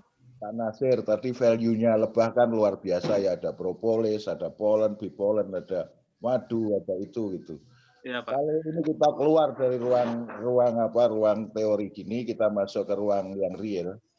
Kita masuknya ke dalam kehidupan masyarakat gitu. Kira-kira sumbangan kesejahteraan terhadap ya misalnya kepada kesejahteraan hidup manusia itu berapa persennya dia? Kalau tadi kan ada ini, misalnya satu kayak saya dengan Pak Suryo misalnya, satu kabupaten itu kita setiap rumah kita titipi. Iya, itu rencana begitu. Nah, itu satu kabupaten itu kira-kira tersumbang berapa value gitu loh. Maksudnya ini ke aplikasi nyata, Mas. Peranannya berapa persen terhadap ekonomi atau kesejahteraan masyarakat itu. Terima kasih Mas Nasir. Biar podo mikir saya Mas. Iya Pak, terima kasih pertanyaannya Pak. Pertanyaannya berat sekali Pak. Jadi memang sejauh ini belum ada kajian yang sampai sedetail itu Pak. Yang ada hanya membuat kelompok-kelompok pembudidaya dan tujuannya adalah madu. Jadi satu pembudidaya mempunyai 100 koloni, satu pembudidaya 1 koloni di satu kabupaten. Tapi ketika kita mau aplikasikan di rumah-rumah, kemudian nanti efeknya ke kesejahteraan, efeknya ke kesehatan, itu sebenarnya luar biasa sekali potensinya. Tapi kalau untuk persentasenya, jujur saya belum bisa jawab, karena belum ada kajiannya. Dan bahkan ketika kita hanya mau melihat kesejahteraan, mau melihat kesehatan, di luar itu ada yang lebih besar. Kalau kita mau menanam cabai di pekarangan, cabainya akan bisa mencukupi dapur. Menanam mangga, menanam kelapa, yang sudah diketahui menanam kelapa, Pak. Karena kelapa ini tidak mengenal musim. Iya. Jadi kelapa ini termasuk tanaman favorit saya juga karena tidak mengenal musim, kemudian berbuah setiap saat, dan sumber nektar dan polennya melimpah. Dan ini yang di Pati terutama, saya karena di Pati, ini yang banyak dikembangkan adalah kelapa, tetapi yang menjadi masalah adalah tidak ada lebah di sana. Bukan tidak ada lebah, tidak ada yang memanfaatkan lebah di kelapa. Tapi potensinya sangat luar biasa dan mungkin jadi PR saya juga nantinya. PR gini saya dan yang lainnya lah. Aplikasinya gini loh Mas Nasir, bangsa ini kan kebanyakan nguli ke kota-kota, urbanisasi nggak karu-karuan jadi kuli kan. Nah, sekarang milih dia mau berangkat ke kota jadi kuli atau cukup di desanya saja dengan ngurusi lebah 10 stop atau 50 stop gitulah kira-kira. Itu kesejahteraannya bisa ya nggak usah jadi kuli lah itu istilahnya gitu. Aplikasi realnya kan ke situ, memberikan pilihan gitu loh. Kalau ada statement konkret dari Mas Nasir kan pede gue gitu loh. Untuk mengajak masyarakat yang bangsa ini yang jadi kuli urbanisasi yang membuat masalah ini kan akhirnya kan gitu ya. Akhirnya dengan masalah perkotaan yang semakin padat dan sebagainya gitu. Itu loh Mas Nasir aplikasinya itu. Dan hutan kita ini masih produksinya single product ya, hanya timber ya. Di Jawa khususnya ya. Bahkan di luar Jawa juga masih satu produk, timber saja kan, kayunya saja. Nah kalau misalnya, walaupun dulu di Riau saya pernah fasilitasi masyarakat untuk madu sialang, ngerti madu sialang ya? Iya Pak. Pohon sialangnya itu sangat tinggi sekali, makanya saya kasih singkatan madu si anak langit gitu kan, sialang gitu. Itu produksinya tinggi juga. Nah, maksud saya ini luar biasa nih Mas Nasir, kan tadi ada kitab-kitab dari Tuhan gitu ya. Ya, makanya saya kira ini jadi mikir saya gitu. Mas Pak Suryo juga mikir tuh. Mas Nasir harus lebih mikir lagi gitu kan. Ya. Bagaimana madu ini kemudian memberikan salah satu opsi, ya kita nggak usah jadi kuli lah gitu loh. Kita punya pilihan untuk tidak jadi kuli gitu. Dengan berkurangnya kuli maka si orang yang bekerja di pekerjaan itu menjadi kalau biasanya upahnya 100.000 menjadi 200.000, jadi kesejahteraannya kuli juga meningkat di kota-kota gitu loh. Dan ini kan implikasi matematika linier aja lah Mas. Gimana Mas Nasir ya kira-kira gitu ya. Thank you. Kalau pengalaman dari kelompok tani yang pernah saya tanya, Pak, ketika mereka misalkan di Banten atau di Luwu Utara di Sulawesi, kan mereka ya di daerah kampung seperti itu, Pak. Kemudian mereka dikenalkan dengan lebah, khususnya Stingless bee ini. Ternyata ketika mereka mempunyai beberapa koloni, mereka malah lebih memilih memelihara lebah ini, Pak. Karena ya tadi harga madunya menguntungkan, kemudian produksi tanaman di sekitarnya juga melimpah. Nah, mungkin dari situ sih yang mungkin bisa kita kuatkan bahwa ternyata tidak harus pergi ke kota untuk mencari nafkah, tapi di desa dengan memanfaatkan lebah itu juga bisa mendapatkan kesejahteraan seperti itu. Tapi untuk realnya berapa dan sebagainya, nah ini karena saya fokusnya baru hanya penyerbuk, belum sampai ke nilai ekonomi, nah ini yang mungkin saya PR-nya luar biasa besar, seperti itu, Pak. Oke, thank you Mas Nasir, aku pede. Pak Suryo terima kasih aku diundang nih. Yuk, maksa Pak. Tambah Saya pede. juga mau pamit ini. Mohon pamit.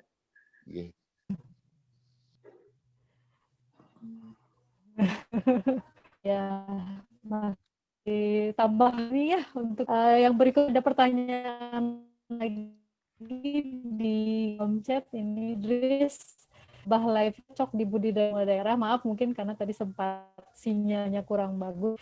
Jika sudah dijelaskan, mohon dapat dijelaskan kembali. Seperti itu. Pak Nazir. Yang mana itu? Cocok dibudidayakan di semua daerah. Iya, kalau Lavisep ini apakah lebah live? Ya, di semua daerah. Jadi Lavisep ini diketahui ditemukan di seluruh Indonesia. Diketahuinya. Jadi saintis orang LIPI menemukan sudah mengidentifikasi Lavisep ini ada di semua daratan di Indonesia. Khususnya Lavisep ya. Kalau untuk jenis lebah yang lain itu mempunyai karakter tersendiri, ada yang di dataran rendah, ada yang menyukai panas dan sebagainya. Tapi untuk Lavisep ini diketahui bisa dikembangbiakan di hampir di semua lokasi. Bahkan kemarin ketika di Pamijahan juga yang areanya cukup dingin itu juga ditemukan Lavisep di sana. Seperti itu. Oke, semoga sudah terjawab ya pertanyaan dari Mas Fahmi. Yang berikutnya ada dari Nadia Tami, bagaimana caranya serangga ini mempertahankan diri dari serang predator atau pengganggu? Apakah koloni ditemukan bisa dipindah ke kotak atau yang kita? Itu.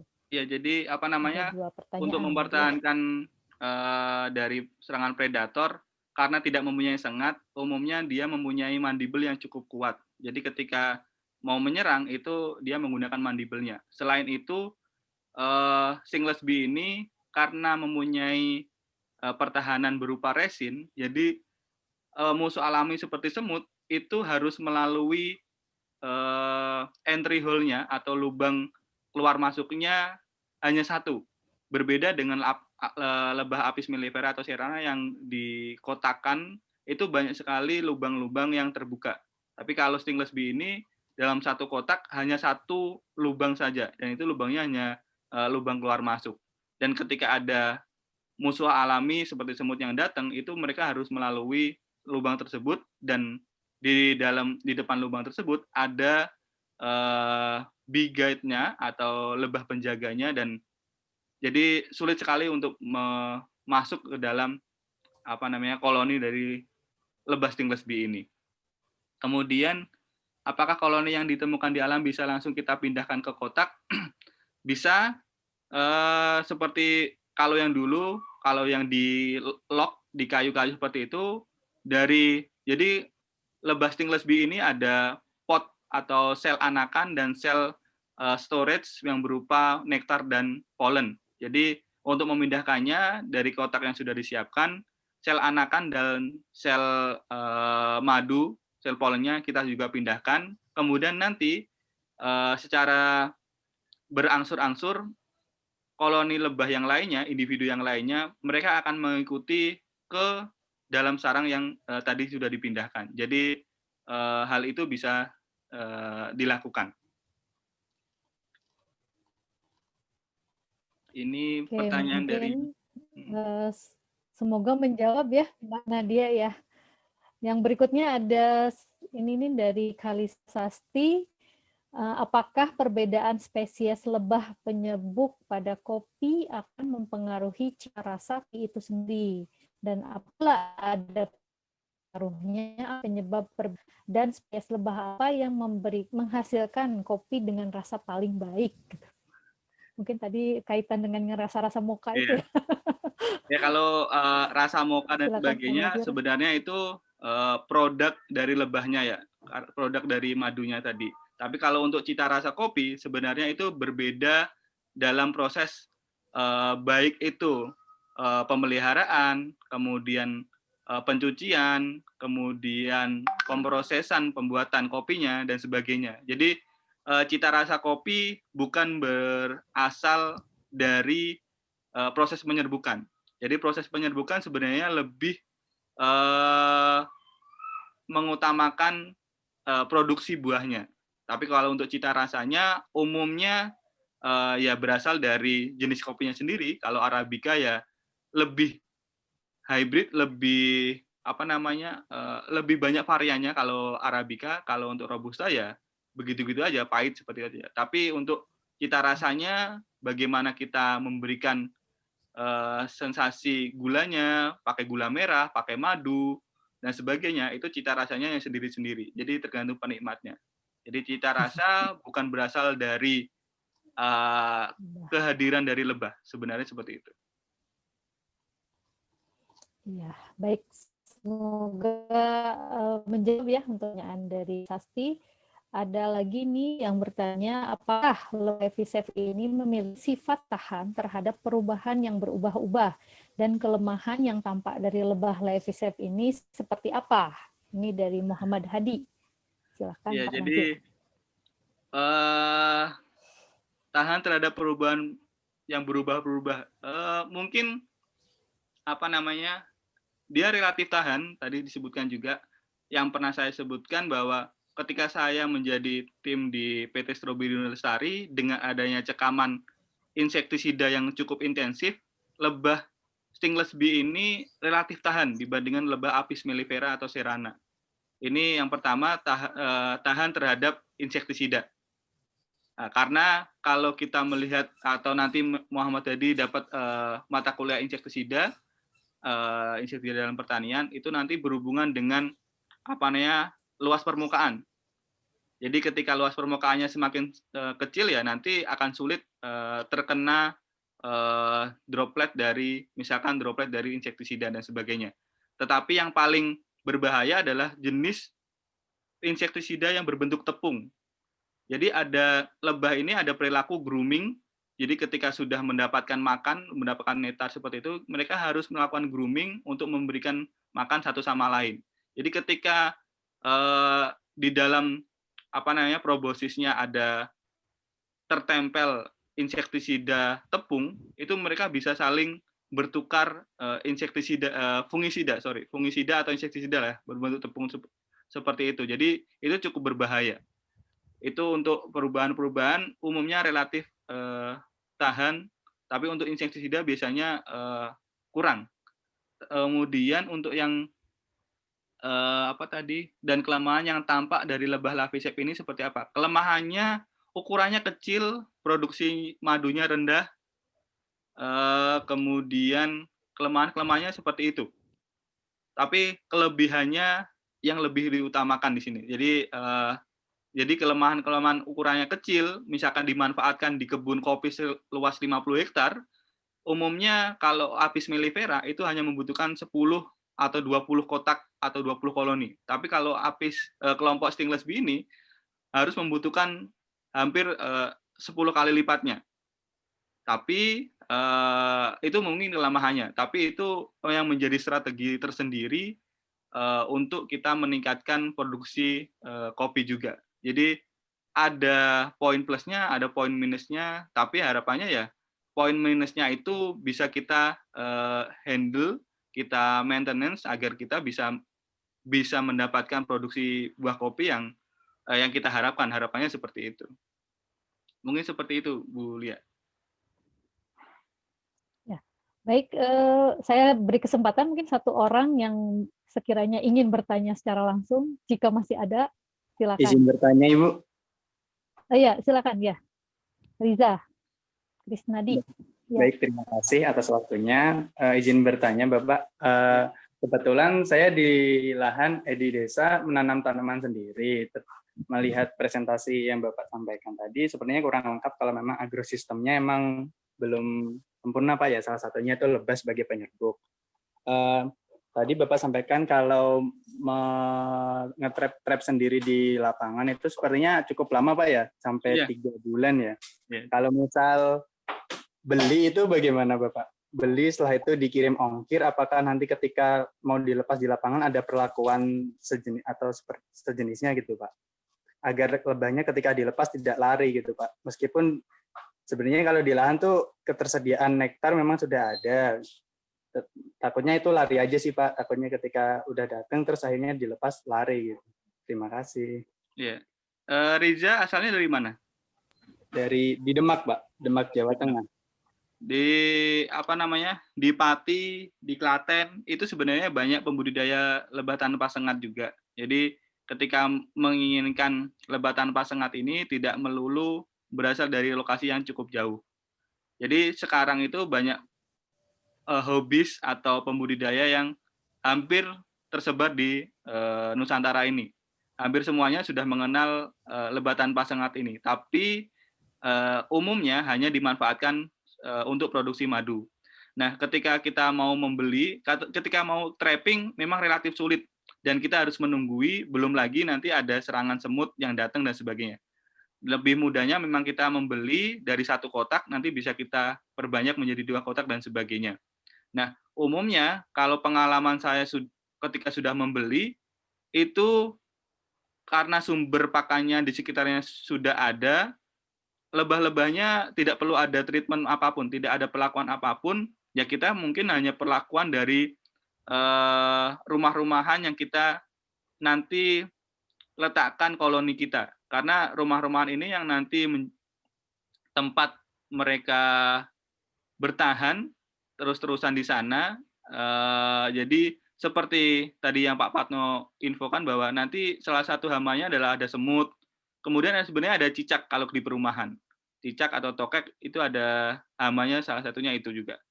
Tapi itu bukan menjadi kendala utama karena itu bisa diatasi dengan kaki-kaki dari kaki-kaki dari rumah-rumahannya bisa kita berikan kapur bagus atau kita berikan oli dan sebagainya untuk menghindari semut-semut tersebut. Jadi perlakuan untuk koloni yang baru datang dan sebagainya itu tidak diperlukan, sebenarnya seperti itu. Jadi relatif aman ketika sudah mendapatkan koloni yang baru dibeli. Saya pengalaman ketika sudah membeli ya aman-aman saja. Seperti itu, Mas Riza. Oke, bagaimana Mas Riza? Sudah terjawab pertanyaannya?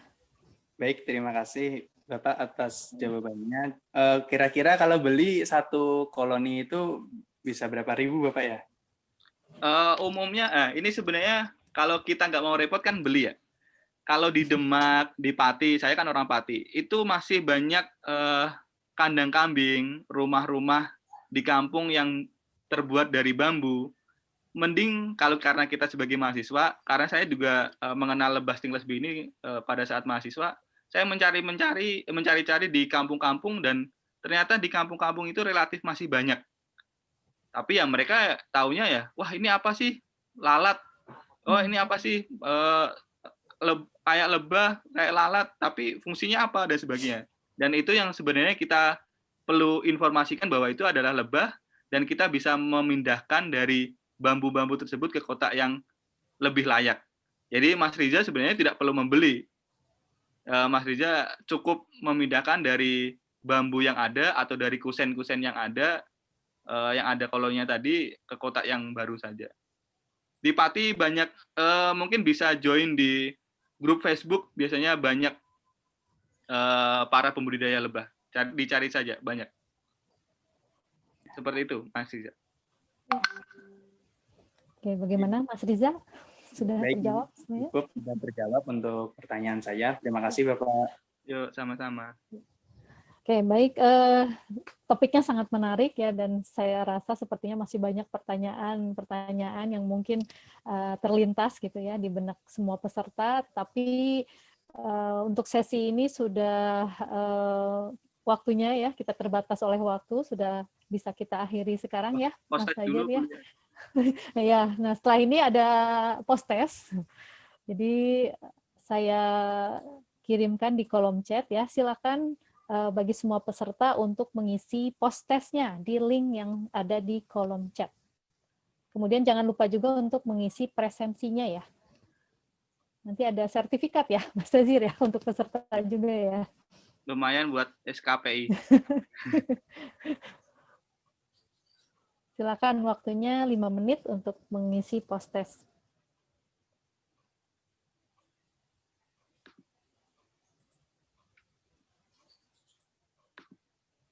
Pak Suryonya udah nggak ada ya, Pak?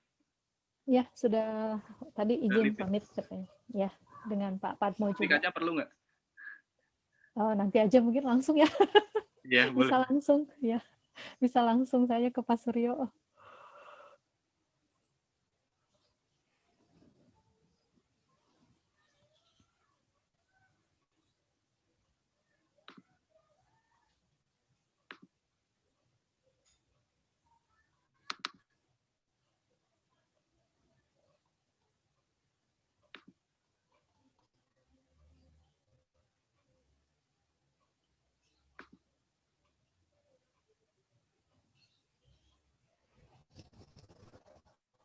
Hujan. Iya, sama. Ada Bu Nurul, teman dari Latsar. Ada yang mau ditanyakan, Bu Nurul? Oh, enggak, Mas. Selamat dan sukses.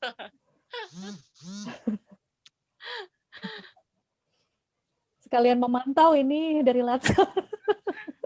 Mata-mata dari Latsar. Memantau rekan ya.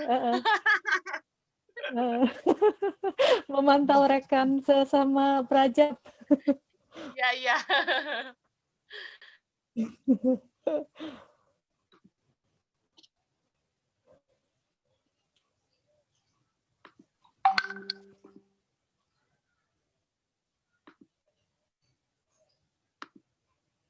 Boleh foto bersama nggak nanti? Ya, silakan. Nanti aja pas setelah apa nih? Selesai, setelah ini ya, setelah post-test saja.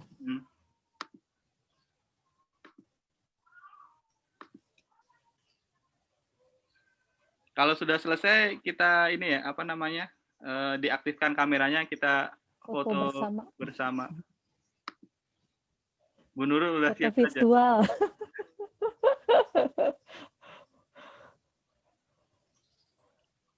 Ini rata-rata mahasiswa PTN semua.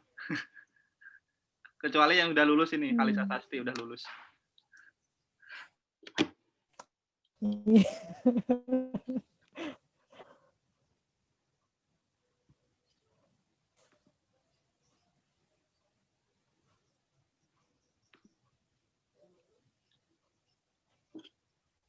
Mangga yang sudah bisa diaktifkan kameranya, nanti dapat kopi. Kalau ada yang mau kopi bisa ke saya. Kopi Arabica tapi relatif mahal. Kopi apa? Arabica yang mentahan itu. Kirain kopi virtual. Bisa diambil di rumah saya. Tapi saya punyanya yang robusta karena yang murah. Kalau biasanya Mas Azir, kalau yang di kopi-kopi Lampung itu apa tuh biasanya? Robusta atau yang Arabica biasanya? Kopi Lampung itu yang mana ya? Suka ada tuh, maksudnya kan terkenal juga ya kopi-kopi dari Lampung itu biasanya banyaknya emang dari Robusta atau Arabica ya? Karena terus terang ya jujur saya bukan penggemar kopi, tetapi saya sering memberikan kopi untuk orang lain. Tapi saya sendiri sebetulnya saya bukan ini. Biasanya sih kalau rasanya cukup pahit itu kopinya kopi Robusta. Karena Robusta ya. Yang banyak dijual-jual itu biasanya kopinya Robusta. Kalau yang Arabica umumnya targetnya di kafe-kafe atau restoran. Itu Mbak Sasti yang suka ngopi itu. Iya, kalau saya mah ini kalau ngopi mules biasanya. Jadi ya saya suka. Kalau Arabica nggak bikin mules, Mbak. Nah itu dia mungkin saya perlu nyoba ya nanti. Karena selama ini saya tuh sering beli kopi tapi bukan buat saya sendiri gitu. Saya biasanya lebih sering teh. Ya kalau Arabica mungkin sudah semua untuk ini.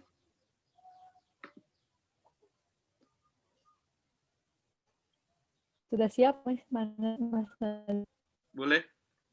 Udah di on cam semua. Ini tidak ada penilaian apa-apa, tidak masalah. Saya butuh fisik saja. Kita santai sih sebetulnya. Jujur banget. Baik ya. Ada 2 slide di saya. 1, 2, 3.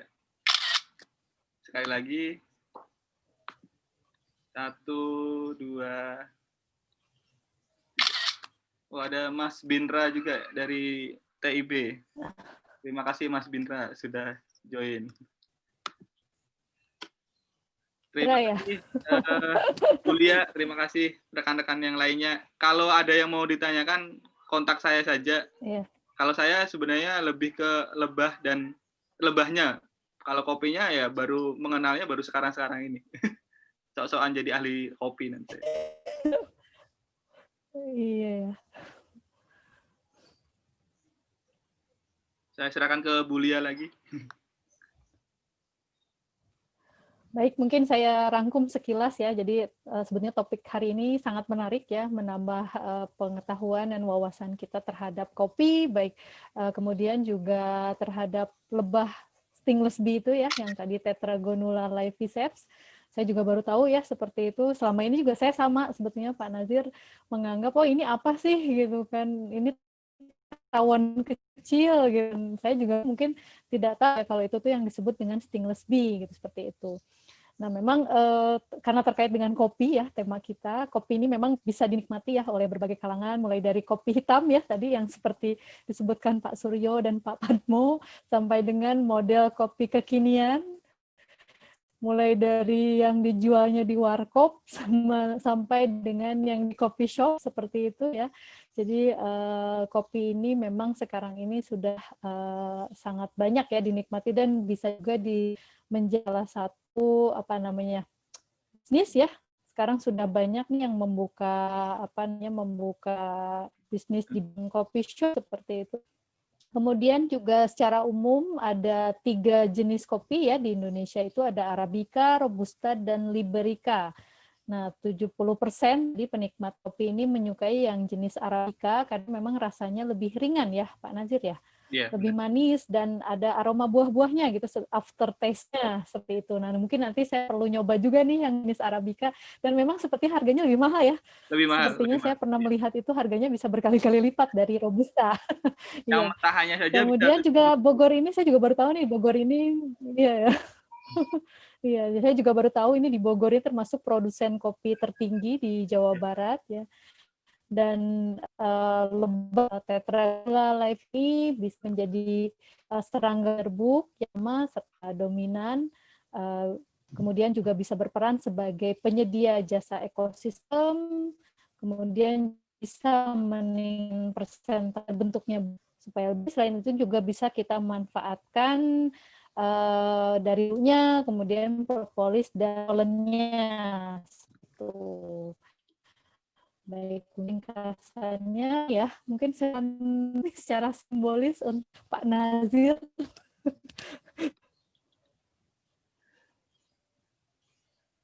Nah, oke, ya ini sertifikatnya ya sebagai narasumber atas pada kegiatan hari ini. Terima kasih atas presentasinya yang sangat menarik dan menambah wawasan ya bagi kita semua. Kemudian juga semoga nanti presentasi pada saat latsarnya ya itu lancar, insya Allah, amin. Kemudian jadi untuk peserta juga jangan lupa mengisi presensinya ya, mengisi presensinya di link yang ada di chat. Nanti juga peserta bisa mendapatkan sertifikat juga, lumayan tuh katanya untuk menambah SKPI ya, untuk surat keterangan pendamping ijazah katanya seperti itu. Baik, mungkin itu saja ya Pak Nazir. Kita tutup saja mungkin ya. Iya, ditutup aja. Jadi semoga kegiatan hari ini bisa menambah wawasan pengetahuan bagi kita semua akan pentingnya peranan serangga penyerbuk khususnya dalam budidaya tanaman ya. Demikian acara workshop pada hari ini kita akhiri. Terima kasih kepada semua peserta atas kehadiran dan partisipasinya. Assalamualaikum warahmatullahi wabarakatuh. Waalaikumsalam. Pagi menjelang siang ya. Waalaikumsalam warahmatullahi wabarakatuh. Terima kasih Pak, Ibu. Ya, Sama-sama. terima kasih Bapak Ibu. Terima kasih Pak. Terima kasih Bu. Sami-sami. Ya, sama-sama. Terima kasih Bu Lia. Bu Nurul mau Ya, sama-sama. ngerjain LA kita. Oh iya.